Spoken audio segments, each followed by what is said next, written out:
Gepleýär Azatlyk Radiosu. Habarlar günnälik gepleşigimizi dowam etdirýäris. Mikrofon öňünde sizi bilen men Sehra. Russiýanyň döwlet eýçiligindäki Gazprom kompaniýasy Türkmenistandan TV gazy täzeden import edip başlandygyny aýdýar. Gazprom Türkmen gazyny satyn almagy mundan 3 ýyl ozal besedipdi. Kompaniýanyň medbuat wekili Sergey Kuprýanowyň 15 aprelde beren maglumatyna görä, Türkmen gazy Russiýa aktyrylyp başlandy. Bu habary Türkmenistanyň Türkmengaz döwlet konserni hem tasdiklady. Türkmenistanyň Newitgaz toplumynyň elektron gazetinde Türkmengaz döwlet konsernine salgylanyp 15 aprelde çap edilen maglumatda şeýle diýilýär. 15 aprelde gündüz saat 12-den başlap Russiýa Federasiýasyna Türkmen TV gazynyň iýerilmegi gaýtadan ýola goýuldy. Öň habar berilişi ýaly gazy iýermekligi gaýtadan dikeltmek barada Türkmenistanyň prezidenti Gurbanoğlu Berdimuhammedowyň Gazpromyň direktorlar geňeşiniň başlygynyň ornwasary Aleksey Miller'iň arasynda 27 martda geçirilen duşukda maslahatlaşylypdy diýilip habarda aýdylýar. Şeýle-de gaz iýermeleriň Türkmenistan bilen Russiýa Federasiýasynyň arasynda gaz ulgamynda 2028-nji ýyla çenli hyzmatdaşlyk etmek hakyndaky hereket edýän hökümetara ylalaşygyň çäklerinde ýoly goýulandy hem nytalýar. Russiýanyň Türkmenistandan satyn aljak TV gazynyň möçberi we onuň bahasy baradaky detallar häzirlikçe ilat köpçüligine yetirilmeýär. 2010-njy ýylda Russiýanyň ornuny Hytaý eýleýänçe Gazprom Türkmen gazyny iň köp import edýän kompaniýady. 2015-nji ýylda Gazprom kompaniýasy Türkmenistandan import edýän gazynyň möçberini ýylda 4 milliard kub metre çenli azaltmak baradaky planyny ýylan edipdi. 2010-njy ýylda Gazprom 10 milliard kub metr Türkmen gazyny import edýärdi. Russiýa özüniň bu planlaryny ýylan edenden soňra Türkmen gazyny import etmegi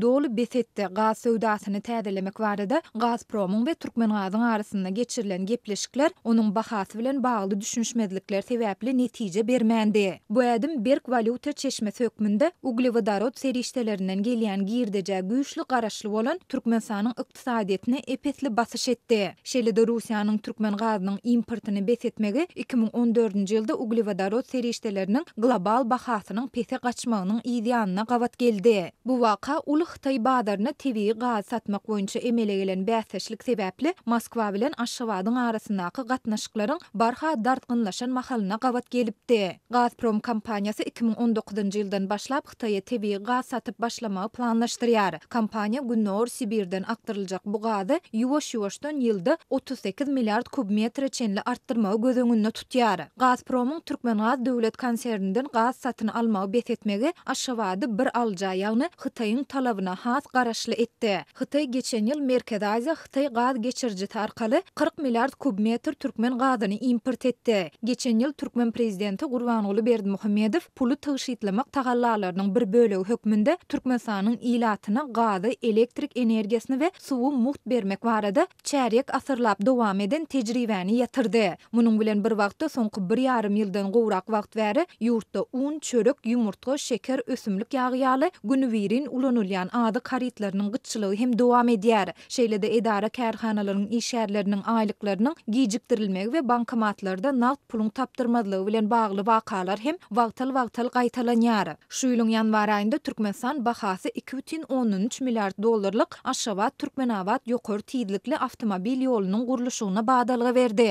Türkmenistan bu ýoluň ýurdun sewit we halkara multimodal aragatnaşyklar ulgamyna goşulmagyny üpçün etmek bilen Türkmenistanyň geo-ykdysady kuwatyndan has netijeli peýdalanmagy, regional sowda gatnaşyklaryny ösürmäge ýardym bermegine garaşýar. Türkmenistan dünýäniň häzir çenli bilinýän iň uly 4-nji TV gaz rezerwine eýedir. Ýöne Türkmenistanyň öz energiýa serişdelerini eksport etmek üçin infrastrukturasy çäkli bolmagynda galýar.